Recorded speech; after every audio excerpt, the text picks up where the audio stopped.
I'm here. Okay, let's start. Yes.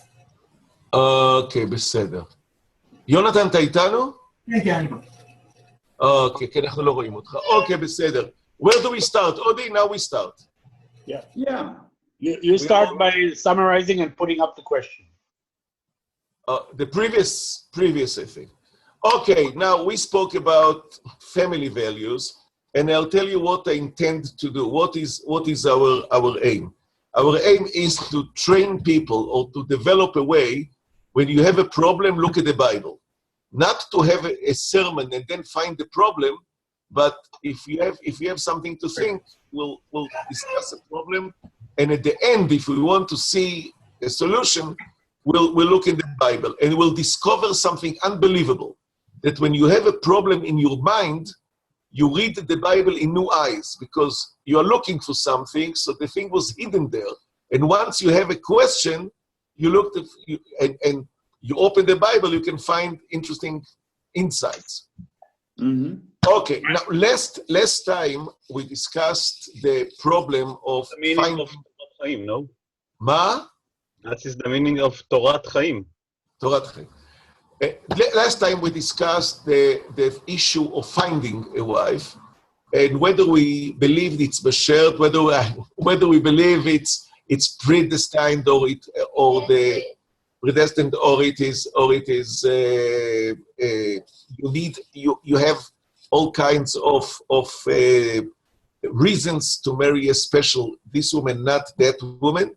And the second thing, we spoke about family tradition and marriage, and the behavior of a person towards the family as learned from his parents and grandparents. And we saw that the break of tradition is a problem in developing family life. This was the issue last time. And we discussed the story of the slave choosing a wife. And he asked God to show him the wife that he appointed for his master's son. But still, he chose the most beautiful wife and a wife that was gracious. So he did not trust just to the appointment or the choice that God made. Now, I think we should start with a very simple idea. Many people say or write, and it is known nowadays in the Western world, that people are afraid to start a family because they're afraid of commitment. Family is commitment. Now, always when there was the commitment was, I think it's always frightening, but people said it's worthy to have a commitment because I need companionship. I want a wife, I want companionship, so that's why I'll sacrifice and I'll be committed. But nowadays you can have companionship without commitment. So why should I have the commitment? Commitment is very scary. This is the idea today, and I'll give Udi now it's yours. Now the show is yours. Well, I think it's this is really the question. Why, what caused the change? Why is this transferred? I think, Dr. you're suggesting that maybe it's because, I'm asking, it's because since we have the pill or the option of having free sex without commitment, then we sent off our commitments? Or something else, or also that people are more afraid of commitment now than they used to. Once it was tradition. We discussed last meeting the tradition. So commitment was part of life. Now people don't like commitments. They like was to be commitment on all grounds, not just family commitment, but right. You perceived yourself in the sense of how many commitments you have, and today it's the opposite.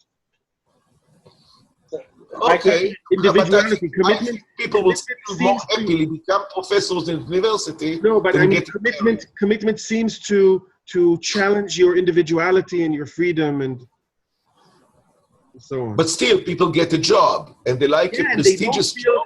And they don't feel good about it. They feel less good about it than they feel like they gave something up in order to have financial security. And in the past, they would feel very good to have this commitment in their resume and to have the uniform. Yes, this is something that changed, right? It's one of the major changes is really the people don't like commitment. Okay. Axel, you wanted to say It's something? really just a matter of personal decision. I think society changed totally. I mean, the expectations of society were based on commitments in the last centuries, and nowadays everything is based upon individual decision and to realize your own dreams and whatever you like to realize. And what's quite interesting is we have several studies that show that youth still has more than let's say 2 or 3 decades ago, youth in these days has again the dream to have family owned by their own young people, want to have a family, want to have real stable or real good marriage and whatever. But maybe there's something else. In former times, you became 40, 50, 60 years old. Nowadays, you become 70, 80, 90 years old. And if you have to decide maybe age of 25 or something, and you know that it may last until you're 90 or whatever, it's more frightening than to have an expectation, that I will die when I'm 50 or 60 or whatever. Maybe this raises the fear of commitment. I don't know. Do you think, let me be a devil's advocate, is that bad? I mean, is this a feeling that I want to really feel authentic in my love for my spouse, rather than be committed, with just because I'm committed? I mean, you can compare it also to the love, fear relationship with God. What type of relationship do we want? So I would think that maybe this is in the basis, in the source, it might be a good evolution. We don't want to stay on the level of just commitment. We want to find a solution to keep the love. I'm talking about the deep love, not the sexual attachment, but the real love, like love parallel to the love of God, alive. And then I this is my goal. So maybe the idea of today is not so. I mean, we always look at it we criticize it from our traditional, aging, old-fashioned habits. But maybe the young persons are more right. It's a question, of course. Yeah. Something is happening there. I don't know what. I think somebody's coming up. Daniel. Yeah. Daniel is trying to enter the network. Yes. You know what? Maybe I would be the first to try to suggest a source about it. The creation of let me share my screen in a second.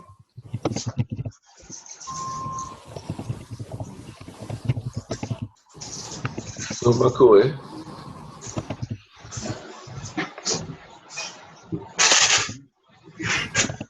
Who's stuck? What? Can you see my screen? Oh. Can you see my screen? Yes, we see your screen. Okay. What I thought is, if you look at this story of how and even more importantly why was the woman created, it sounds much more, I mean, it's like a romantic story. Yeah. I'm afraid we lost Axel. No, I'm here. Ah, you exist. Good. Yes, of course, I really do. Really? I'm just listening and learning and studying. Okay. I mean, we could compare, of course, the first chapter where the responsibility of men and women is just to procreate, which sounds maybe like a command. It is their command. God commands them. But in this story, in the second chapter story, it sounds something very different. I mean, Yes. the whole relationship here starts with it's not good for man to be alone. It's not about having a commitment, having children. Not at all, no. So I mean, maybe our young people are more committed to this text. Maybe they follow this text more. Okay, Udi, could you bring up the next source? I want to show you something. I have Yes. a question. When we look at Genesis chapter 2, we have this love, and when do we have the commitment for the first time in the Bible? In the first chapter, when man was The created. commitment to reproduce or to. That was commitment to reproduce, but love, I agree with Axel. No, what's happening here? I mean, this is just. I don't think it's a commitment to a relation in chapter. Right, you're 100% right. But I gave you another source, this Zachar u'Nekeva Abraham. Could you put it on for a second? Sure. לא, זה השלישי, the third one. Does anybody want any soda? הנה. Look here, Axel, I want to ask you a question of grammar. In German, Mensch is a single, right? Yes. Mensch is a single. Okay, you know the Hebrew. זה ספר תולדות אדם, right? Yeah. This is das Buch von des Menschen, right? Not Mensch. Even though it says Adam, It's second. what? No, I just Mensch is of man. That's Mensch. Yes, but it says das Menschen. I see. So of man, but it's single, right? It's single, yes. Okay. In the end, now look here.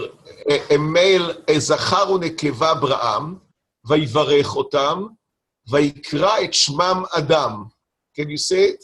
Yes, I can see it. Okay, and now look an ihren Namen Mensch, so to say, meaning he called them a single person.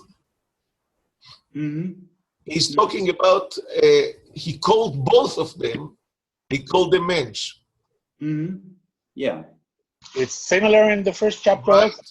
Right? So how, it's very interesting. He got here an interesting point. He did not call them, do you have a word for humanity, Menschheit or something like this? Menschheit. Menschheit. So he didn't say that he called them Menschheit, he called them Mensch. Yes, but we say, or the philologians say that you can translate Adam as well as Mensch as Menschheit. Because I'll tell you why I was very impressed with that, because our Midrash said that actually it hints that a Mensch, Adam, that is without a wife is not a full Mensch. He is a Mensch only when he has a wife. This is the point here. Ah, I see. Because Adam does not mean Menschheit. It means Adam, a single person. It's the single form. It's what is said in chapter 2, and they become one flesh. Is it what you... Right, but one in the sense that without it is missing. He's not a Mensch. He's half a Mensch. Yeah. And is even in modern Hebrew, not modern, in later than, like since Middle Ages, when someone wanted to describe himself as a bachelor, he called himself Plag Gufa, half a Mensch. Uh-huh. This was the description. Yes. And I was very impressed that Luther has it. It's okay. I'm just sharing another source. Don't keep going. He's talking about the single person. So here I think is, here you see, okay. Here you see that the commitment is not really a commitment that you take, that someone imposes on you. It's a commitment that is inherent. It's it comes from within the person. He's not a man without a wife. Yeah. It's like a commitment that is like a commitment of a tree to grow. Yeah. Yeah. Right? It belongs to it belongs to his nature, right? Right. So if now show us Perek Aleph, Udi, please. The Purvu, you have it. Okay. So the same thing that is said to the fish and to the animals, he tells the person, Purvu, right? Yeah. But maybe that he told them it's in your nature. Somebody's phone is ringing. Yeah. If I can jump in. One second, there is a Ken. 1 second. No. כן. רגע, אתם הבאתם לי אתמול את השליחות של פרטנר. אז אני נמצא בבית, זה בסדר, כן. ביי. Actually, if we can... They brought me a telephone, and now they bring me another telephone. Okay, very good. And then I'll have to pay for that. So it could be that this is the commitment here. It's not really a commitment, it's like nature, finding the nature of people. Yeah. Mm-hmm. So perhaps people, like Rolly said, people are afraid of commitment because commitment seems unnatural. Like you forced something is forced. Yeah. But perhaps it is indicated here that it's not forced. It is that's it. It's from within. It's like the tree is committed to grow. But that's also the basic question that's brought up in the symposium by Plato. I mean, is commitment or is connection between people, is it something that denotes that we were originally connected, or is it something that I am forcing? And Yeah, but this is originally, I don't think that originally is the matter here. Be saying that if there was something original, if there was an original connection, then the commitment is actually sort of a resurfacing of something that is supposed to be there. And if it's not something that was there originally, if it's not something that's embedded in the structure, then it's going to be artificial. Right. Does anybody here see anything about commitment in all these texts? All the three texts? No, I cannot see anything about commitment. I can understand and I agree that it's about nature and that you need somebody, and if you're alone, you're not complete. So we as human beings need, or we are social animals, but I can't see anything about commitment. You're 100% right. This is what I'm trying to show. Yeah. Okay. I said that we feel commitment, and like you said, we are afraid of commitment. And you say the person says, I'm going to live 90 years. Is it crazy? I spoke to Udi about it. Udi said that we should keep the old way, that, marriage should become annulled at the age of 45, and then you have a decision, you can decide again. But the idea is... Udi, is this a decision that you made with your wife? Yes, and I'm married for 40 years. He didn't think about it then. No. By the way, I did it. Seriously. I mean, I didn't suggest it, but I did do a remarriage when I was I think when I was 40, I don't remember when, but on one of our anniversaries, that was the way we celebrated it. We went, I even took my wife to the Rabbanut, to the rabbinate, and gave her a ring. And said, I mean, I did the whole process without the whole spiel of you know. You were lucky that she agreed. You didn't use the chance to disappear. Yeah, but she I mean, like many proposals that I see on, you know, today it's very popular to have proposals done in front of a big crowd or even on video. And I always ask myself, what if she doesn't want to marry him? She can't tell him that when everybody's around. So I think I put my wife in the same situation. So. Yeah. Anyway, so but think, Axel, think about the tree. So the tree will grow for 90 years, 1,000 years, 2,000 years. Okay. And so once you take it like this, I think that the fear of the commitment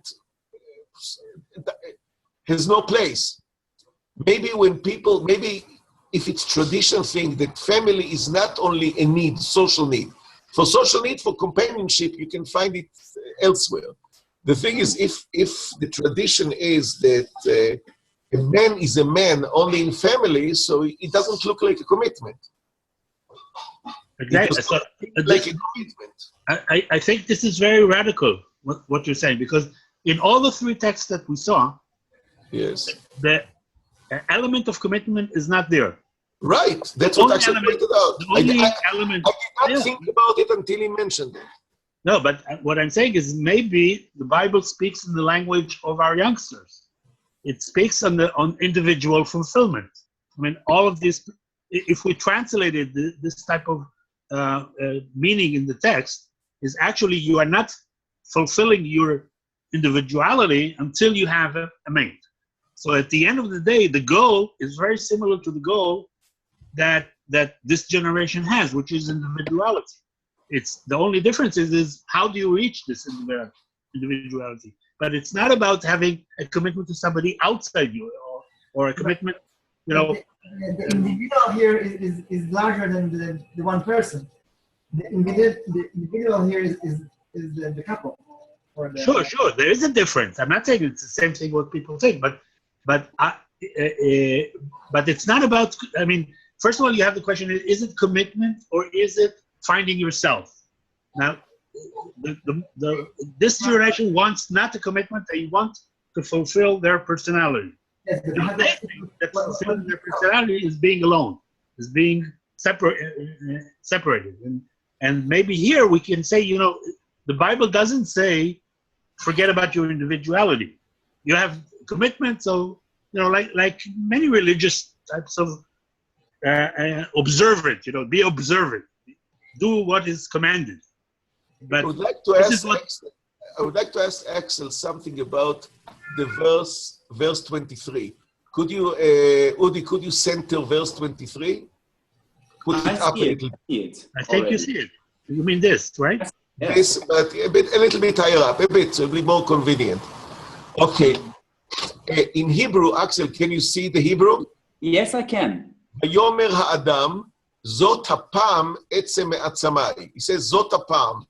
Now, if you look in the German, das ist das Bein von meinen. Meaning, what does it mean? I think he skipped the word הפעם. This translation. Yes, exactly. Luther skipped hapa'am. Right? Yeah. But let us see what it means. I think what it means now I heard Udi and what you said, it's not a commitment. It means that only now my bone came into realization. He has a bone. Now, the bone was there. It's like a nucleus of something. Mm-hmm. Right? But it did not fulfill itself. Zot apam, once she became a woman, now I came to fulfillment. My bones grew up to what they're supposed to grow. It's still my bone. Zot apam, etzem be'atzamai uvasar mibsari. Not that it was my bone and my flesh. But now my bone and my flesh came into fulfillment. Yeah. You see, before, Zot hapam means now and not Yes, then. exactly. But if you look at the previous verses, Yes. God didn't take any bone off Adam, No, creating- down, here. creating animals. So this time, of course, he took a bone, and so Yes, but so Luther ignored.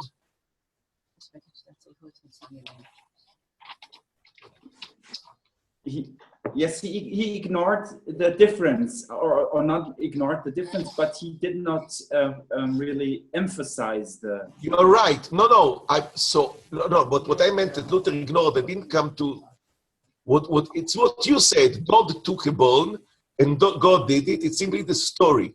But maybe the emphasis of hapam means that it's not artificial. Now my bone came into. Now I know what my bone was all about. I had a bone. It was just sitting there on my chest, and now I see what it was all about. Exactly. Of course. Yes. As if it was there the whole time, but I did not. It was just lying in my body without. And now it became what it was supposed to be. Meaning, my bone and my flesh, Zot hapam. Now I see my bone and my flesh. I did not understand it before. Before it was just a plain bone. Now I see the full meaning of my bone and my flesh. Axel, I see you have something to say, so can you? What? Axel wants to say something, and Yeah, I just wondered. This is the first moment of conscience, of self-conscience, right? Right. So Right. The before first he time just man says something about himself. Adam just are you Axel? Are you sure? I mean, look at the beginning of the chapter. yeah. You know this God verse. says- God. God says it's not a reflection. No, but he says man is calling the names. What is the meaning of man doing here parallel to here? I mean, do you understand what I'm asking? I mean, is Zot hapam this time not compared to the beginning of the chapter, which is the relationship with the animals? I mean, what you said, Shata, is that, if I understand correctly, is that this time you mean now I understand myself. I understand Right. my bone. Exactly. But Not compared. but Of course, I you can think- say. Of course, you can say compared to the animals. Of course. Yes. But I think no, you can read it differently. No, but even if you read it, I mean, sorry, Axel, we stopped you in the middle. No, I just wanted to say it's something like trial and error by God Himself. I mean, He and because Adam did not know who he was, so God tried to make some help for him, to create some help for him, the animals, and Adam experienced that this is not the help that, or not the help. I mean, it's the Hebrew word help, that he longed for, and then God took his bone and Zot hapam etzem me'atzmi atzamai. It is very interesting how you translate "Ule'adam lo matza ezer kenegdo" in verse 20. Who Yeah. did not find? I think again, Luther avoids this problem. He doesn't say who did not find. The man did not find or God did not find. Is it a reflection or is it God's decision? I mean, in terms of language, lo matzah is not about. I mean, it sounds like it's God who didn't find. No, it depends. Adam is mentioned in the beginning. It's hard to know. Gehilfen gefunden. Who is it? Yeah. I don't know the German, but I think Nimtza. the Nimtza is German is more like it was not found. It was not found. Right? Gefunden means found in English. It's not and a man had, for a man, help was not found. Yes, I rather would translate, and for man, he did not find help. I mean, matzah is He did not active. find? Lo matzah. Right. And the same thing in German? Pardon? But the translation is also active? I could not understand. There's a short breakdown in the line. אפשר תחזור, הוא לא, היית מקוטע. Okay. Okay. לא, יש עדיין בעיה. אדם לא מצא ער כנגדו. אז I'll cut my video, maybe it will help.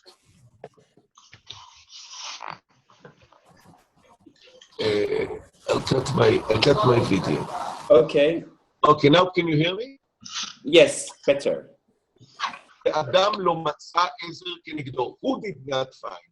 God did not find or man did not find? Or Le'adam. It's not the subject, right? doesn't exist. There is no subject The mentioned. Adam in the beginning, the Adam is the subject. Mhm. אדם לא מצא. ולאדם, now the Adam is for Adam. לא מצא הוא. Yes. The verb. Who is I the don't subject know. of this verb? I don't know. Axel, I want to ask Right? you,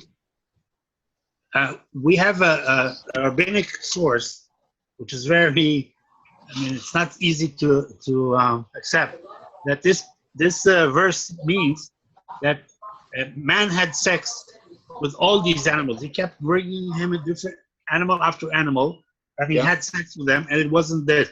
And Mhm. that didn't work out. Yeah. It's not a very nice picture to imagine, but so maybe the comparison is that something in Protestant exology that also relates to this? Is that something that, or is it No. just rabbinic? No, but they try to explain. I think that the Midrash simply took and how come he did not find? How did he look? So he took animal after animal. Is that a good companion for me? So here is the Adam lo matza ezer kenegdo. Yeah. Following your thought, Axel, it's a reflective process, meaning Adam decided that he felt, Excuse me. and man decided that the help does not come from outside. שרת, אתה מקוטע כל הזמן. I have a problem to understand properly. There are short breakdowns in the line. אתה מקוטע כל הזמן, שבתאי. מה? אתה מקוטע כל הזמן. אני מקוטע, אז יש בעיה, לא יודע מה איך לפעול.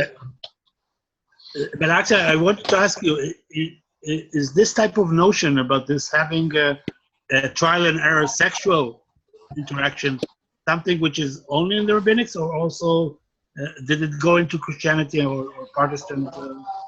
Not that I know. What I know is that this verse was taken to prove that there is the order of creation, that marriage is the order of creation. I don't understand. What do you mean by that?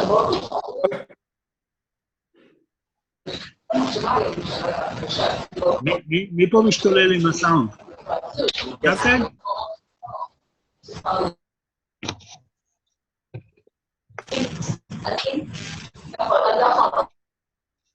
מישהו פה עם סאונד ברקע.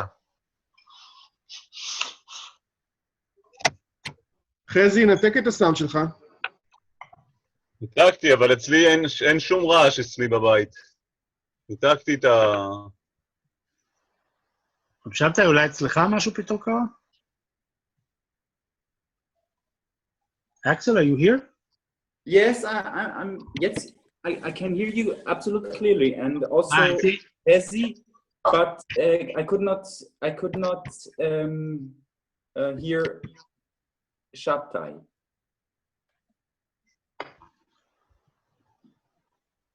I don't know what happened to him. שבתאי, he's shut off his speaker. Are you, שבתאי, אתה מודע לזה שאתה כרגע מושתק? קיבית את המיקרופון שלך, אני לא יודע אם זה בכוונה או לא, אבל קיבית. הוא גם חישוב. מה? אתם רואים אותו? אני גם לא רואה אותו. לא, זהו, גם תנועה, אבל יש לו את החלון. You know, we're having now too much of a... אני לא השתקתי את עצמי לוודא. אתה עדיין מקוטע. אולי בינתיים, maybe, you know, we... אתה שומע אותי? מקוטע. In the meantime, maybe some of the other people in this discussion jump in. I mean, Daniel or Holly or Jonathan, what do you think about this this type of interpretations of the creation of the mate, of the partner? I like Rav Shabtai's idea of the notion that taking the bone is somehow fulfilling a part of Adam, that the notion that it's not a commitment, which is a decision, as much as a fulfillment of a kind of fate. That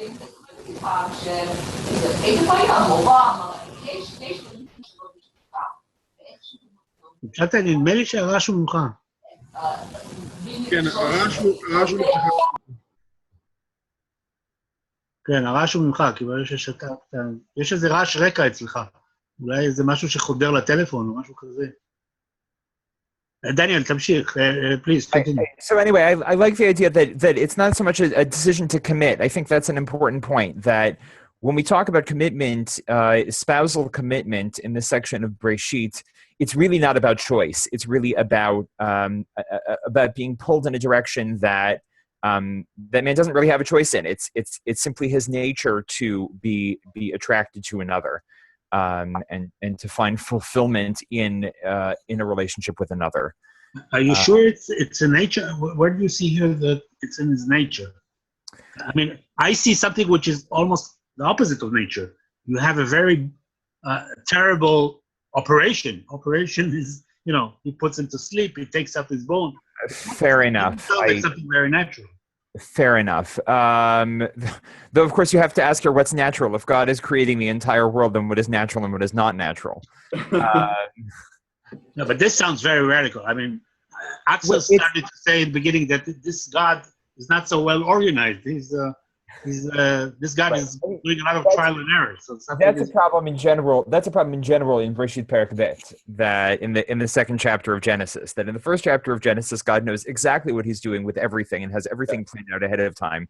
Whereas chapter 2, you know, theologically it's problematic, but the bottom line is God is not so organized, and God does things by trial and error, and things kind of, you know, meander, and he tries this and he tries that. I think it's natural in the sense that man doesn't feel fulfilled and complete until that happens. So yeah, it's radical, and there is this kind of unnatural surgery. I like how you put that happens, but it's natural in the sense that it feels. Man feels a sense of peace and fulfillment when that happens. And again, it's not a matter of choice. It's just something that drives him without, you know, without him making conscious choices about which way to go.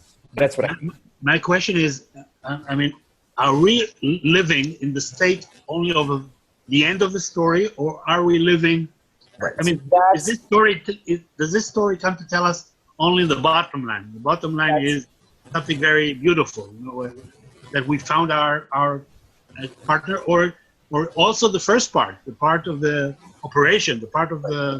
That's a really interesting question that I have to think about more.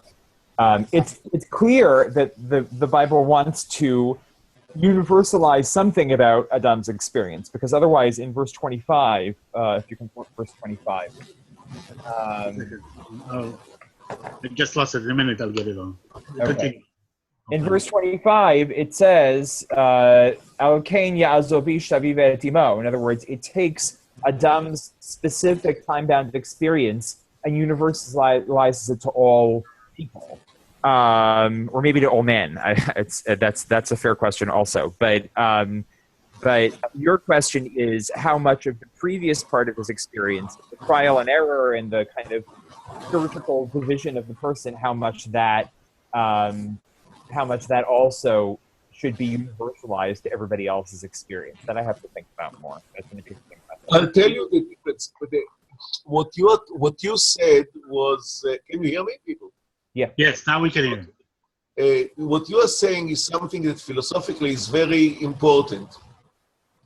The thing is, I'm talking more about the psychology, that something that you call a commitment is very frightening. Because you say, it's not myself. There is something which is not me. It's outside. I'm going into, like I'm leaving a room and I'm going to the world. Or I'm leaving the world, I'm going into the room. So it's very scary. I'm changing an environment. I'm changing my being. But if maybe what it points here, the point is with Adam, that it's not a change of environment. There was a change. He had to sleep. They had to take the rib. But when I call it natural, meaning that it's not scary. It's not leaving the environment. You're staying in the same environment. It's not something that forces you to do something. It is there anyway. But still, the way to it goes through a very bloody, painful situation. I mean, you can't ignore this part of the story. I mean, what comes to my mind now is another rabbinic statement about that to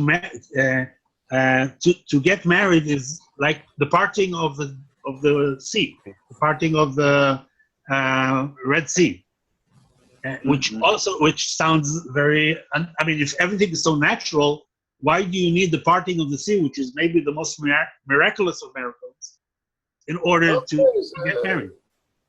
You can have many. This can have many explanations, but again, the difficulty is because people don't realize that a person does not want to leave his mother. He wants to stay by his mother. What's the name? Daniel, you know this child psychologist. What's the name? The French guy. The Bible of children's psychology. Piaget. No.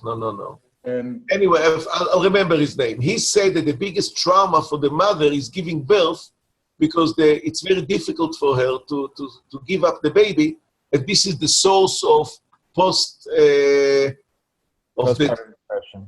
How you call it? The trauma, the depression. Postpartum. What? Postpartum.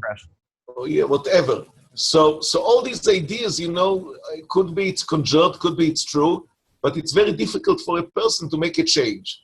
The thing that shows here that really from God's point of view, from the inside point of view, it's not really a change. Like when a child is born, it's a tremendous change, tremendous crisis. The Midrash says it's a terrible thing. What happens? He gets a slap on his face and he forgets who he is. But still, it's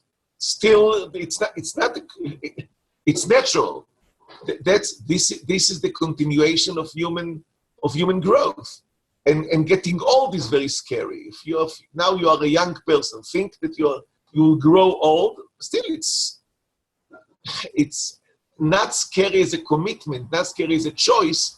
This is what becomes of you. So I think that what the indication here is that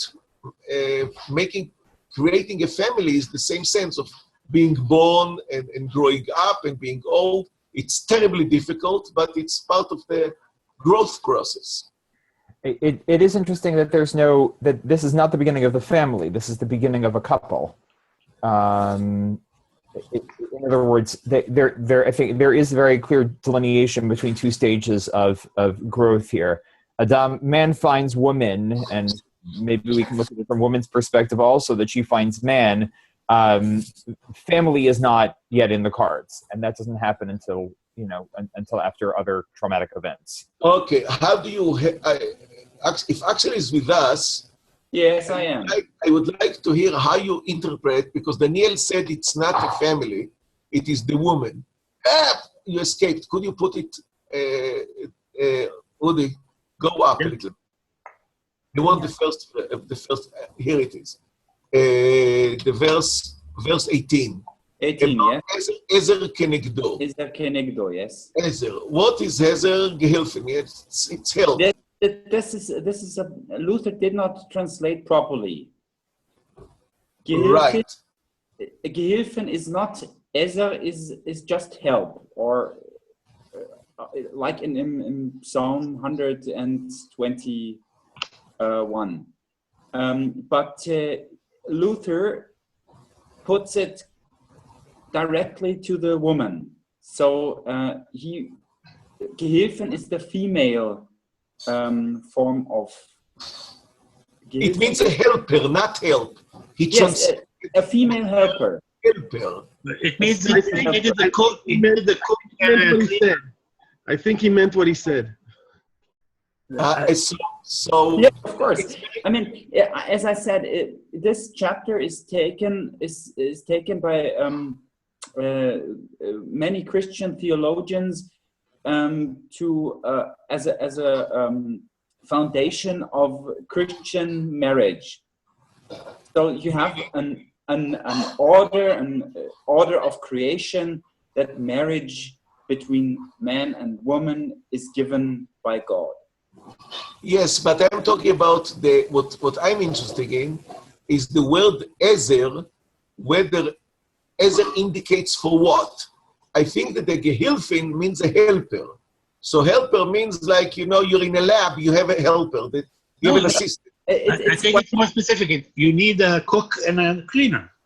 That's the helper. No, the helper around the house. Exactly. It's not on the same level. And the interesting is the end of the verse, of the translated verse by Luther. Die ihn sei. It's like you have a husband in the family, and you have his wife, which is around him, which takes care around the household, which takes care for the household and for children and for everything.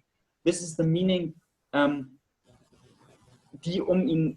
ihn sei. Also she takes care for him. Axel, can I ask you? If you go back to the Hebrew, when you say Ezer kenegdo, it does not indicate for what purpose. Ezer Exactly. what? Yeah. In his trying to understand, in his philosophy to understand the world, it says help, and who needs help? Why can't he do anything himself? So maybe we'll start the beginning of the verse. לא טוב להיות האדם לבדו, אעשה לו עזר כנגדו, only in that aspect that he will not be alone. He does not help in cooking or anything. I think you should look at also at the second word. It's Ezer and Kenegdo. What does it mean? I'll try to look at the verse as it is. Let me finish. I'm just one. Okay, בבקשה. What I'm saying is, what is the interpretation? I would read Kenegdo as the opposite of Levado, which means Kenegdo with him, or not. Kenegdo in Hebrew, in modern Hebrew, means opposing him. But I think in this case, it's not opposing him; it's parallel to him. So it's the opposite of having an asymmetric type of relationship. Mm-hmm.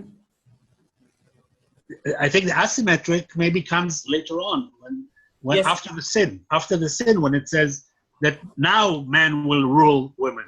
But this case, I mean, that's what Luther induces into this text when he translates this verse. so you're saying he actually puts the end in the beginning.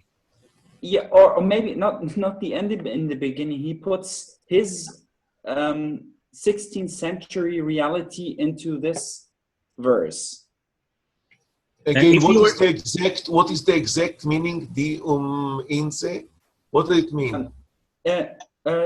Who is around him, who takes care for all his needs and so on. Really? Ihn herum means literally who is around him. Actually, can I ask you, if you were giving a sermon, how would you explain this Ezer text? kenegdo. Yeah, what would you say in a sermon to your listeners? Okay, I would say that Luther induces, as you said, the unbalanced relation between man and woman into this verse, but that it's not there. I understand Ezer kenegdo that you have something as face to face on the same level. Right? You help him or her, and she or he helps you, or what? And together you're a couple or whatever. I can ask all of you in this situation, what would you think that this can be? What's the message that we can take from it to our generation? To our generation, I mean, we still have relation between the sexes that are not equal, right? Okay. So our society suffers from inequality, and I would say that the message of this verse is that there is no inequality, or God did not create inequality between the sexes. You mentioned Tehillim, Psalms, where it says many times that Hashem is the Ezer of the man. Exactly. Right? Many times, in many ways. Yes. And there is no hierarchy that the helper is below the person that's being helped. Gehelping means someone like hired help. When you say, I am the main character and I have a help. The help is sidekick. But when David goes to God and says, you help me, it does not mean that I am under you, not you are under me. Exactly. Right? That's what you meant. So help does not, the word Ezer does not indicate the hierarchy at all. Exactly. Yeah, but let me ask, you're saying, I think it's very clear, that this is you could call it a feminist text, right? Is that what you said? That this is telling us the feminist message, right? Yeah. But I think, but the question is that all? I mean, okay, it first of all comes against what the Luther and also Jewish interpretations during the ages, that woman is not the level of man. So first of all, it is feminist, but beside being feminist, is there some positive meaning in this text for us, I mean, for our generation? Well, I would say that the relation between the sexes is defined as Ezer. That's also. What would you say about it? Well, what would I say about it? I mean, we should help, of course, one another to manage life. And we can't manage life by ourselves alone. So we need other people, and other people need us. And why is that? So now I'm going to make previous question, help in doing what? Help is usually, when David goes to God, he says, you are my help in a battle. You are my help in against my enemies. I think help needs also a purpose. But Axel's point by itself is what? Axel's point is that help here is specifically unreferenced. It's unpurposed, which might give it a different meaning. Meaning the fact that there isn't a specific that there isn't a specific reference or a specific continuation, Ezer for something. There isn't a prepositional phrase after the word Ezer, is very suggestive and gives this a kind of, makes this a kind of more fundamental kind of Ezra. Ezra not only in the sense of doing something for a specific purpose, but Ezra in a more fundamental, more existential sense. I think you're too much. All of us are too much. We're too much confounded to the meaning Ezer as help. I'm not sure that this is the pshat, the original meaning of the text. So what else could it mean? Okay, what would you That's say? the question, but I'm just saying, where in modern Hebrew we say Ezer as help. But I'm not sure that this is what the Bible says. So what else does it mean in biblical Hebrew? I'm happy to consider other options, but what else does it mean? I mean, that's an open question, but No, I just, philologically, what else does Ezer do for us? I'm trying to search now in the Bible. Maybe if you have a Bible, maybe look at something. I mean, I'm sharing your screen. I got it, and you'll see. 1 second. How do I do it? Share screen. Look. You have my screen? not yet, but working. Yes. Okay. Yes, now. Okay. It said about God. I thought it's only in Psalms that it's in the Deuteronomy. דברים ל"ג כ"ט. מגן עזרך. It also doesn't say for what. He protects you and helps you. אשריך ישראל, מי כמוך עם נושע בהשם, מגן עזרך. Daniel, you see it? I see it, yes. Okay. And then it says, ואתם תעברו חמושים לפני אחיכם, ועזרתם אותם. You'll help them conquer the land. And here it says, I'm not sure it's help. It means maybe you should be partners with them. Again, I think look here, עלו אליי ועזרוני, ונקד גבעון. yeah, And then it only says- be with me, be a companion. Doesn't I mean we have to free ourselves from the Okay, go on. אז עלה הורה מלך גזר לעזור את לכיש. That's really a different sense of as. I don't know what Lazor means there. I don't know what הנה, this. look here in the famous verse, Judges. שופטים? לא באו לעזרת השם, לעזרת השם בגיבורים. What is the companionship? It's simply, they didn't come to the battle. Yes, it's a war companionship. it's joining forces. I mean, clearly this is coalitions. This is political coalitions. It's not עד one הנה helping the other. עזרנו השם. He made it call the place אבן העזר, ויאמר עד הנה עזרנו השם. Was again, I can say was with us. You say, I mean, again. So, By the way, I You're if you can, saying you're saying it goes beyond actually the active help and becomes a kind of. Again, maybe this is even more appropriate for what I was saying before, that it becomes a kind of existential joining of forces rather than for any specific purpose. look here. ומה תעשו ליום פקודה או לשואה ממרחק תבוא, על מי תנוסו לעזרה. תגדיל קצת, צ'אטה, קשה לקרוא. מה? תגדיל קצת את הטקסט, קשה לקרוא. רק שנייה אחת. סוגה שנייה אחת. In the meantime, maybe if you can let me share the screen myself for a second. Yes. I found something in Deuteronomy. וזאת ליהודה. Do you see my screen? No, not yet. Let me talk to you. Chat, can you allow me to share my screen? Okay. Okay, now do you see? פרק זין.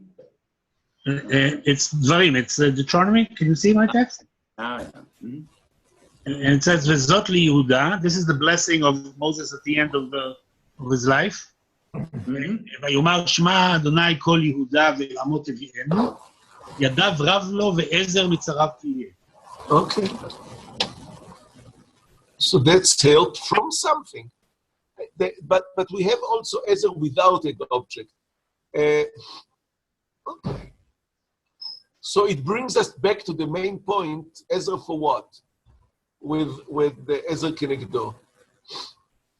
It seems here that all the Ezer that we saw, except the Ezer of Adam Rishon, is an Ezer in Milchama, is an Ezer in war. No, we found some Ezer that Lav Dafka, not, it's simple that I agree.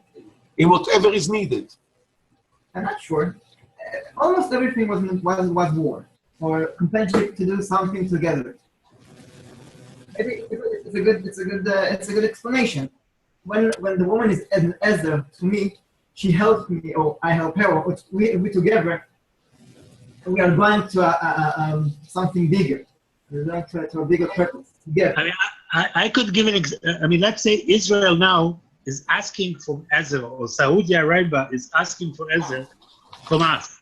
So I mean, this would be the way I would say it. If we're looking for a coalition with Saudi Arabia or with Egypt, this is a very political situation now. You know, the Sunni moderate states with Israel. So I would call that Ezer. And it doesn't mean that specifically we are helping Saudi Arabia or Saudi Arabia is helping us, but we're joining forces in order to do something. Okay, just one thing. Jonathan, Yes. do you think that Ezer always indicates a conflict? Daniel, do you think in semiotics Ezer means there is a conflict in the background? No, so what I was going to say is that in this case, Adam looks for an Ezer without needing to do anything, right? Even before he finds women. We think about Ezer Kenegdo in the context of his relationship with women. But doesn't it indicate a conflict when you say Ezer? Even before a woman is created, he looks among the animals for his Ezer Kenegdo. No, I don't mean a conflict with the woman. I'm meaning I need an Ezer in a conflict. That's what I'm saying. I don't think there's no conflict here. When he looks among the animals for an Ezer Kenegdo, he's not in a state of conflict in terms of needing anything or in terms of needing to do That's not what he's doing. When he's looking at the animals, it doesn't say Ezer Kenegdo. Ezer Kenegdo only comes up when she comes up. No, Adam lo matzah Ezer As Kenegdo. long as he's looking for in the animals, he's looking for compatibility. But look at the text. Compatibility is not yet Ezer Kenegdo. The phrase Ezer Kenegdo. You're not reading the verse right. Holly. Who's not reading the verse right? Holly is not. Right, that's what I'm saying. I'll go back to it. Here, it's before the animals. And I think Daniel is right because it's even more strong. It says, the reason I need the help, the cooperation or whatever, is because it's not good to be alone. It's lo tov. It's out of context of any situation that you need. It's the context of not being alone, existentially. So if there is no conflict, why is he alone? He has a whole creation around him. How can you say that he's alone? That's exactly the story. No, but in what way is he alone? Because I mean that's exactly what the Bible says. I mean you are getting into God's mind if you want. You're saying he's not alone. He has the others. He has all these animals. But before he has the animals, he says it's not good for him to be alone. Then God creates the animals, but the animals don't solve the problem that he's alone. Right. It's like being in a huge city as a guest or something, and you feel completely alone. Yes. Yeah. I like that. Thousands or hundreds of thousands of people, but you still are alone because there is nobody you can really relate to on the same level and with whatever. I mean, as a friend or as a partner. There's a Hasidic saying that says that you are the most alone in a crowd. Yeah.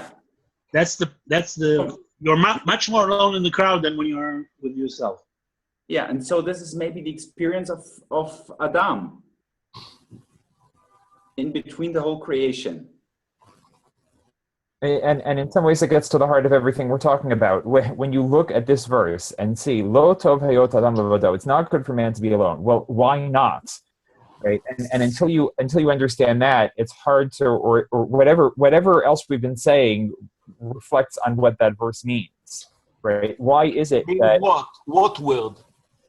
that phrase, "Lo tov heyot adam levado," it's not good for man to be alone. Well, why not? Why it does not explain itself? That's the question. It No, doesn't why? explain I itself. don't understand what you're saying. What was missing? What was missing before when Adam was alone with the plants? What was missing? Right. So everything we've been saying starts to supply an answer to that. If we say that it's in man's nature, that it's somehow in man's existential nature to find something else, that like Shabtai said before, that the etzem is waiting to come out to be a companion or something like that. You don't have to say exactly that. That begins to give an answer to why lo tov. Lo tov, because up until that point, man has not fulfilled some aspect of his destiny or some aspect of his nature. That's one possible approach. But whatever we say about the subsequent story colors the way we read Lo tov heyot adam levado. Did that make sense? No, I don't understand why lo tov needs a reason. Again, if you ask why lo tov is that you don't eat, there is no reason for that. But if you don't eat, you feel bad and you'll die. If you feel bad. That's one explanation, but that's not the only explanation. There are many things that are bad that don't necessarily result in a person dying or in a person being sick. I think, is this the first time in the Torah that something is lo tov? Everything up until this point. Yeah, that's very clear. It's very a junction. Everything in chapter 1 is tov, tov, tov. And this is the opposite. It says lo tov. Suddenly there's, after all this good, there's suddenly a lo tov. Right. So that alone screams for some sort of explanation. Why has everything else up until this point been great? Tov, tov, tov, tov, tov. And this, for some reason, is lo tov. I read this pasuk and I want an explanation. We can give explanations. I'm not saying it's completely mysterious, but it's... Shabtai, the analogy to food is not correct, because if you don't eat, there is a reason why you will die. What's the reason? There is no reason. Because the body needs nutrition. That's not the reason. This is not the reason. This is the way the body works. But if I ask why in the philosophical sense, why do I need to eat? Why was I created in such a way that I need food? So then you can wait. From morning to night. So maybe exactly what you're saying is the reason. Is the reason why this verse is important. Because maybe it says exactly the opposite. No, it's not natural. It's not something that if you don't have, you will die or you will be extinct. That would be in the Pruvu part. But here, no, there's no natural need for it. Maybe the reason it says this is the answer to your question. It isn't dependent of any specific need. It's in itself, and it's not natural. If it was natural, like you said, it could have been. It's not good to do something which is unnatural. Okay, so let me push all of you to the sermon level. The reason I'm using the sermon as all of us, I think most of us are giving sermons once in a very frequent time. Let's say you are standing in front of your congregation. What would be the sermon that you want to give them? I mean, until now we did a lot of intellectual parshanut. How do you say parshanut? Exegesis, exactly. So that's okay. That's for us biblical scholars or whatever. But besides trying to understand the original meaning of the text, like any philological people would do, I'm trying to suggest let's move into our sermon hats, which mean our existential contemporary meaning, with or without the original meaning of the text. Maybe it would be a midrash, maybe it would not be the shot, but still, what do we see here that could help young people today in their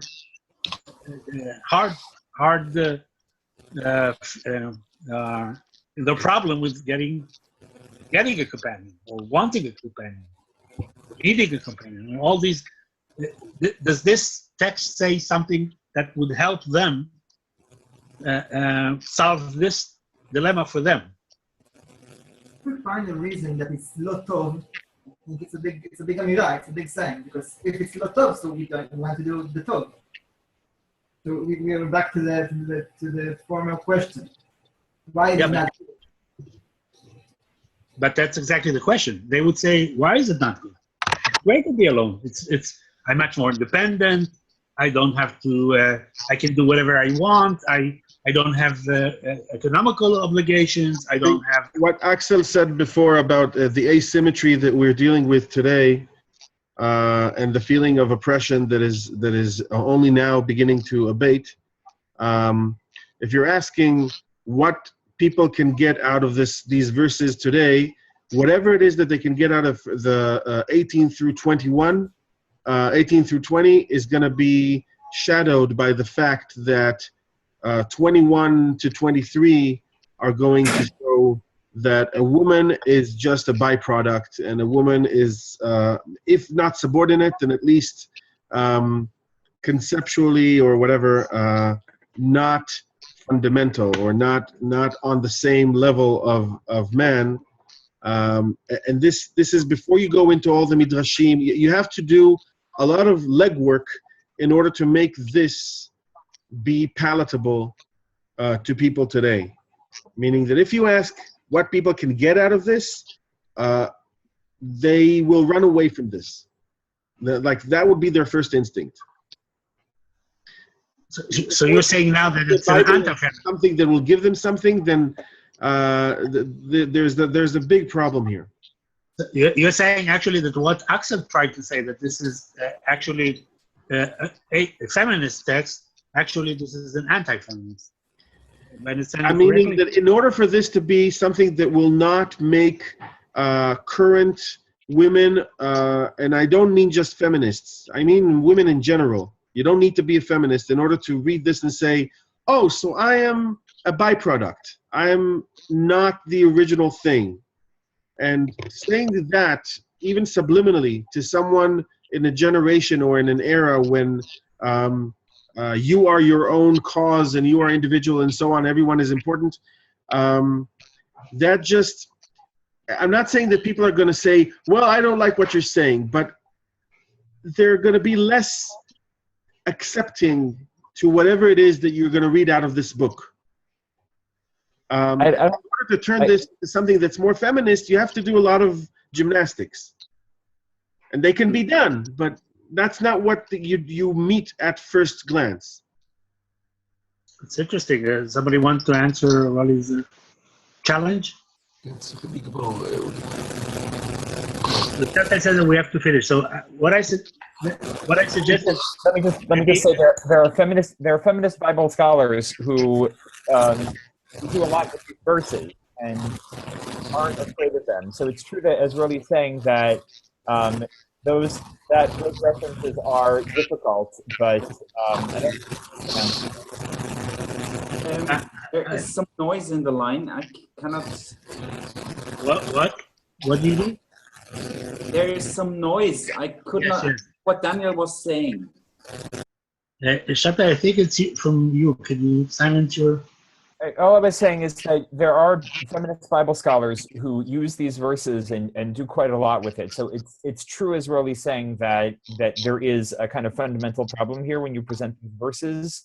But I don't think it's insurmountable, and I'm not sure that it should necessarily disqualify using these as a basis for some sort of sermon or some sort of contemporary message. Of course it can be. All I'm saying is that we shouldn't be wide-eyed optimistic about, oh, look, we forgot that the Bible could be a source of conceptions for your day-to-day life. Look at these wonderful psukim. And then they start reading the psukim and they say, could you explain this, please? And then you can do the explaining, but I'm talking about the first reaction that you're going to get. Right. No, I don't think anybody's assuming that there's going to be a kind of naive, use of these psukim. Okay. Shabtai thinks that we have to sum up. So I would ask each one of you if you can try to say in a few sentences, what do you feel that you learned from from our meeting today. So, Daniel, you want to start? It sort of forced me to think again about the way that all of the elements of the story are interconnected, how the process of finding a mate, and of looking for a mate, and then as you said, already being operated on, is kind of straddles the boundary between natural and unnatural, but also gives us the sense that there might be something deeply embedded within the human psyche that requires a mate, and that's what God is referring to when he says that man being alone is not good. Okay, Rolly? Rolly? You want to General? say what you are taking from, what are you taking from this meeting? Not from the text, but from our learning together. We're doing several different things at once. We're doing some, at one moment we're going for philology, and then another moment we're looking at society, and another moment we're looking at Okay, but what do you take from what it? level of semiotic. I'm asking the methodological question. So I think But I'm not. I'm asking you personal questions. I understand what you're saying, but what do you take from it? I mean, of course, we talked philological, we talked many levels, but at the end of the day, why do we meet? What do you? I mean, if it gave you anything, if it didn't give what you, did I learn now? how do you go home to your wife now in a better or worse state? She's walking around me right now, and she's coming up with a lot of conclusions that go far beyond what we said. So she says that this is the reason why androgynous mekadesh v'lo mitkadesh, and she's got a lot of ideas going around this. So she should join our meeting next time. The main thing that I'm getting out of this is that not having the problem, or at least having only part of the problem that I mentioned before, I would say that from the Bible on, the prospect of coupling is a problem, and it's such a problem that it remains a problem. You don't solve it. Meaning, God tries his hand at solving it, and it goes spectacularly wrong. It's interesting.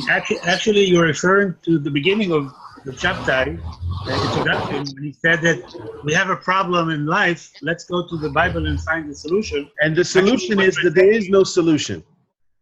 More than that, you're saying the Bible tells us it's a problem. Listen, Maybe people, even you bigger all than we talk thought. so much that it's really worrisome. I'm sorry. You talk much too much. You asked me what I get out of this. This is what I get out of this. And you're just going around yourselves and you chase your tail, and it's chaval. It's a pity. You're saying the same things over and over again. We should realize that the Bible did not come to solve our problems. It's not a mirror. Exactly. Everyone that has a feminist idea should say, "Wow, here it is in the Bible." That's not the Bible. The Bible is not. I agree a modern completely. American rabbi that puts his finger to the wind and feels where it goes and says whatever you want to hear. And Yep. it doesn't mean it's a problem. It's God's words, and the whole stupid talk about God getting it wrong and all this. It's so much talking and talking and talking. That, It's not me saying that he gets it wrong. It's that the story is telling us that this is where it went from here. Okay, you said it. Okay. And Listen, after the whole attitude is so. The whole point is to try to look at the Bible with fresh eyes.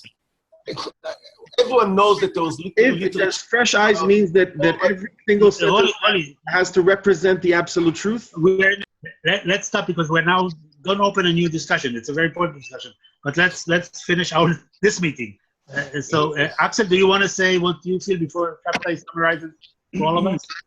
Yeah, for me, what's quite interesting to think about the meaning of Ezer and what it really means and why it's not good to be alone. I mean, that's I just took it like it was written, but just to discuss with you. That was quite interesting for me, and I can continue thinking about. And well, I'm still wondering about or I'm still struggling with the ambivalence of the text. We have I would also again emphasize the feminist potential of this text, and not to ignore the anti-feminist potential that's in the text too. So that's something that really, that I'm struggling with at the moment. Okay, Reb Shabtai, you want to summarize for all of us? Yes, but I identify with Axel. There are many things that we read here for ourselves. It doesn't matter who wrote about it and what this person thinks about it and what that person thinks about it, and talking cliches from here to the end of the world would not help anything. The good thing is so that we look at it and we found points that for us were new. It does not matter how many people spoke about before. We are the readers of the Bible. I think the Bible was written for me and for you, for everyone individually, and I do not concern myself with the way other people read it. And I, as a reader, the point that Axel said, I also identify with it. I, as a reader, that found the Bible now, and the Bible was written for me. It's a direct message for me. The point of Ezer, the point of help, the point of the why is the wife necessary? Does it have to do with family or not? I think are very interesting point of thinking. Whether feminists will like it or not, or whether I will like it or not, it don't matter. I think that at least when I read the Bible, it's a phone call from God that tells me these verses, and I try to understand it. And there are very interesting points too. Even though we saw it many times, some points are pointed individually for me. There are points to think again about it, and I think this is what I took from that. I just want to say something. First of all, thank you, because I learned a lot. But more interestingly, maybe, is that all of you are actually leaving it open, in a way. I mean, we've asked more questions than answers. So, by the way, this is the reason why Sugya can help, because it means now we just open it. We have 2 weeks until next time to keep on thinking about it and maybe even discussing it between us, as having a more process type thinking and not just a 1 hour thinking. Okay, Axel, 2 weeks is good for you next week. This is 2 weeks time. July 1st, right? Probably, yes. Yes, I think it's good for me. I don't have You're not on vacation yet. No. We have in Bavaria, we have vacation in August. So yeah, the last one's in Germany to have vacation. So we'll leave it for July 1st then. Yes, I think so. Friday You should 1st. wish you were French. Pardon? You should wish you were French. Then your freedom would be much more. Yeah. Okay. Okay. Okay. Bye. So thank you. Thank you, Axel. Bye-bye. Thank you. Bye. Bye. Bye. Shabbat Shalom. Shabbat Shalom. Bye-bye. Bye-bye.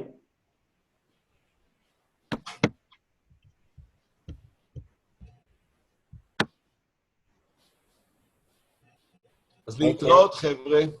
רגע, צ'פטאי, בוא נעשה... מה אתה חושב? היו יותר מדי דיבורים. זה היה קטסטרופה. ממש. לעומת מה? זה באמת בעיה בשיחה שיש יותר מדי דיבורים. מה? זה באמת בעיה בשיחה שיש יותר מדי דיבורים. לא, צ'פטאי, מה הכוונה? מה היית מעדיף שיהיה יותר? יותר מדי דיבורים על אותם דברים. זאת אומרת, העסק לא זז. אחרי שסיימנו לדבר על דבר מסוים, זה שוב נטחן מחדש. אנחנו צריך לקבוע תוכנית על מה מדברים ולזוז. אבל זה אני חיכיתי לך, זאת אומרת, אני חשבתי שברגע מסוים אתה תזרוק פנימה עוד מקור. אני זרקתי בהתחלה כדי להתחיל להניע את הדיון. אני לא מדבר על מקור, אבל בסדר, אתה יודע. אני חושב שכן, מקור יעזור, כי ברגע שאתה עובר החוצה למקור שונה, לא בתוך המשפחה הזאת. אני לא יודע, יכול להיות שזה בסדר שמדברים, אז מבררים דברים לעצמנו. יכול להיות שאדם צריך לדבר כדי להבין בעצמו מה שהוא אומר, אבל באיזשהו מקום הרגשתי באיזושהי נקודה כשלא זז שום דבר קדימה. אני מסכים עם רולי ואיתך, זאת אומרת, מצד אחד... מה? אני אומר, אני מסכים גם עם רולי וגם איתך. מצד אחד, אם לא יהיה דיבורים, אז זה הרצאה או שיעור שלך או של מישהו אחר. לא, אבל אפשר לדבר כל אחד. לא, רגע, שנייה, אני אומר, ואני מסכים איתך שקצת נתקענו יותר מדי על אותו דבר. זאת אומרת, צריך ברגע מסוים... כשאתה שאלת את אקסל מה הוא הפיק מפה, אז הוא אמר את הדברים שאמרנו בהתחלה, לפני יותר מחצי שעה. לא מסכים איתך. זה דווקא לא מסכים איתך. אבל אני מסכים איתך שהיינו יכולים לעבור הלאה כבר לפני רבע שעה. חלק מהבעיה זה הבעיות של הרעש מצד השבתאי. אני חושב שצריכים לפתור את זה, קרה גם בפגישה שעברה. שמה? אתה עושה רעש. חשבתי שאתה תוביל, ואז היו בעיות של רעש, ואז אודי אמר, דניאל, תיקח את ה...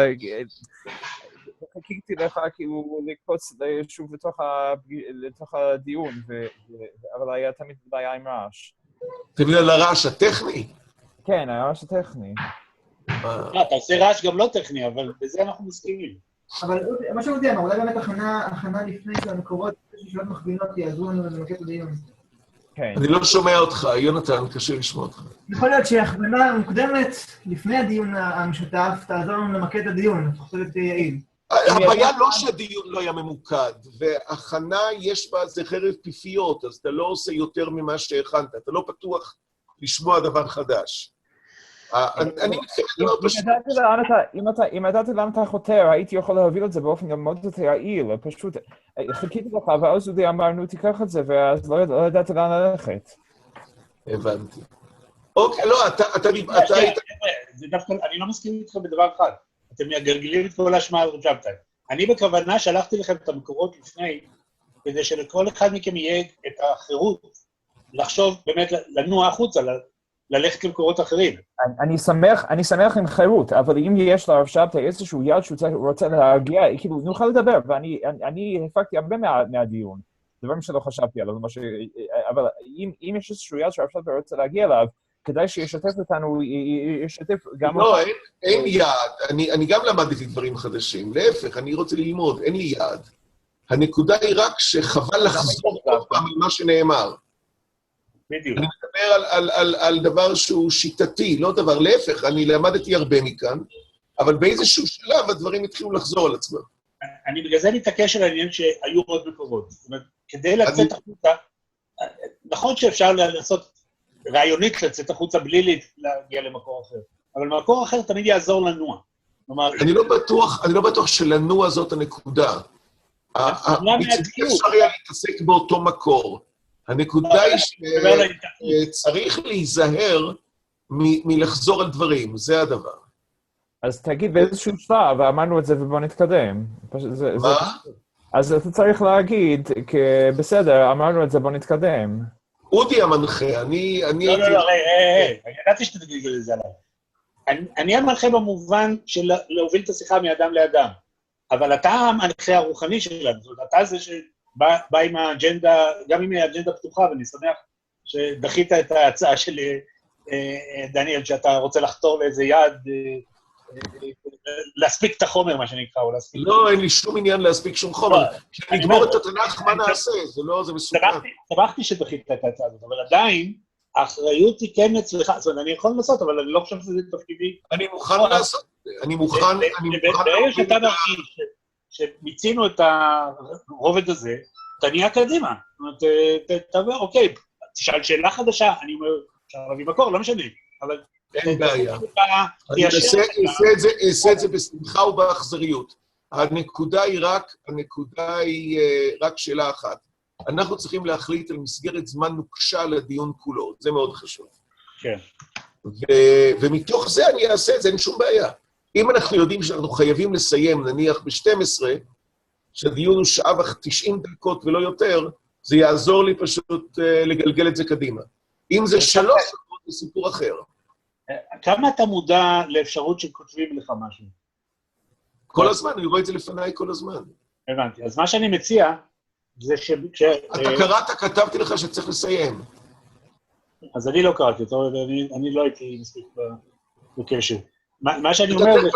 אתה צריך לפתוח את החלון הזה, זה הכל. לא, אבל אתה יכול לעשות דבר נורא פשוט, להרים את היד, מה שנקרא, זה אני חושב שאני כן יודע. לא צריך, יש לך, תפתח את החלון של הצ'אט. של מה? צ'אט. יש לך בירוק, מופיע לך שעכשיו שלחתי לך צ'אט. אני לא רואה. אתה רואה? בתחתית של המסך. אתה רואה שאתה רואה. בתחתית המסך של הפגישה. תביא את החץ שלך. באמצע שלך יש לך share screen, מצד ימין של זה יש לך צ'אט. לא, יש לי... למטה יש לך share screen למטה, נכון? מימין לזה יש לך צ'אט. לא... אתה רואה את המסך שלי דרך אגב? לא. אני אגיד לך מה רואה את אני רואה. כן. יש mute, stop video, participants, new share, pause, annotate, remote control. ולמטה יש משהו, ה-ID, ירוק וסטופ שייר. איפה, אני לא רואה שום דבר נוסף. אז אולי הצ'אט שלך פתוח. מסך סימן בצורת צ'אט מסומן בירוק. אז זה מה שאני אומר, אני לא רואה אותו. רגע, אתה עדיין במצב של share screen, נכון? נכון. אז אנחנו רואים את המסך שלך. נו, אז אתם רואים פה... אתם רואים את המסך, כולל את ה... השאלה אם אתם רואים גם את הבר שלי. אתם רואים את הבר?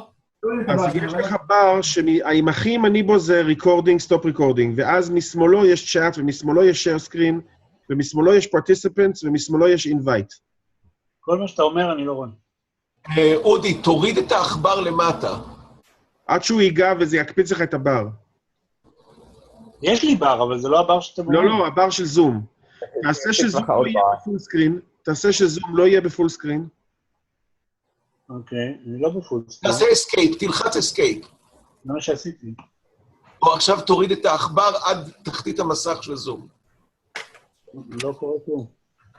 שנייה, אולי אני אסגור את המקור. תסגור את השאר סקרין רגע. תסגור את השאר סקרין, אוקיי. אוקיי. עכשיו זום אצלך, תעשה שהוא יהיה בחלון, שלא יתפוס את כל המסך. אוקיי, עכשיו אני רואה צ'אט. הוא היה שם כל הזמן. לא, היה, אבל לא ראיתי. עכשיו תפתח אין אותו. לדיין אלא מה שעיניו רואות, זה לא... עכשיו שזה היה תלחץ תפתח עליו, אותו. תלחץ עליו רגע. לא, תלחץ זו שאלה עליו איך... אני לא רואה את זה בזמן הדיון, זה הבעיה. לא, אתה יכול, אתה צריך לפתוח אותו כשאתה מתחיל. אם אתה לא פותח אותו, אז הוא נפתח לך כחלון נפרד, והחלון הזה יהיה זמין לך כל הזמן. אז זאת אומרת, לפתוח אותו לפני שאני עושה שרסקין. נכון. תן לי רגע לראות. שאני עושה שרסקין. זה חשוב, כדי שאני אהיה... הבעיה היא רק שאתה תעשה share screen, אנחנו נראה את הצ'אט שלך.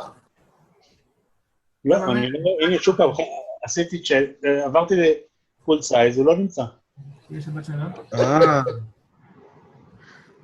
רולי, אתה רואה את הצ'אט? אני רואה את הצ'אט שלי, לא שלו. לא רואים את שלו, רואים את התוכן שלו, לא רואה את ה... רגע. אתם רואים את הבר שלי או לא? לא, אני רואה את רואים הבר אותו של טוב עצמי. מאוד. רואים את הבר של עצמנו. מה שאנחנו רואים זה את הבר של עצמנו. אתם לא רואים את הבר. לא, כן, את הבר של עצמנו, אני לא רואה את הבר שלך. אני רואה את האתר שלך טוב מאוד. כן, אבל זהו, אתה לא רואה יותר מזה. כשאני נכנס למור, אז הוא פותח לי. אבל רק כשאני נכנס למור, ככה אני לא רואה את זה. בסדר, מור זה פשוט כל הסמלים שמשום מה... אני יודע, אבל זה לא... אחרי שאני חוזר למסך, הוא נעלם לי. זה לא שהוא נשאר פתוח, כמו שאמרתם. אז רולי יבדוק את זה, מדוע... רגע, תכתוב לי רגע משהו. אני? בבקשה. אודי. כתבתי. אוקיי, הדבר היחידי שאני שם לב עכשיו, זה שהמור שלי מהבהב. אז כשאתה לוחץ על אתה רואה המור, את זה? אני אתן לך את האפשרות לקרוא את ה... אז אני צריך להיות קישוב למור. אוקיי. כי זה לא פתוח, אני רק אם אני פותח. אתה לא ראית שלחת לך צ'אט? לא. לא, משהו רע זה במור שיש משהו שם. המור הבהב, זה הכול. מוזר נורא. כן, עכשיו קיבלתי את התשובה. כן, בסדר, אתם... לא, בסדר, אתה מדבר יותר מדי.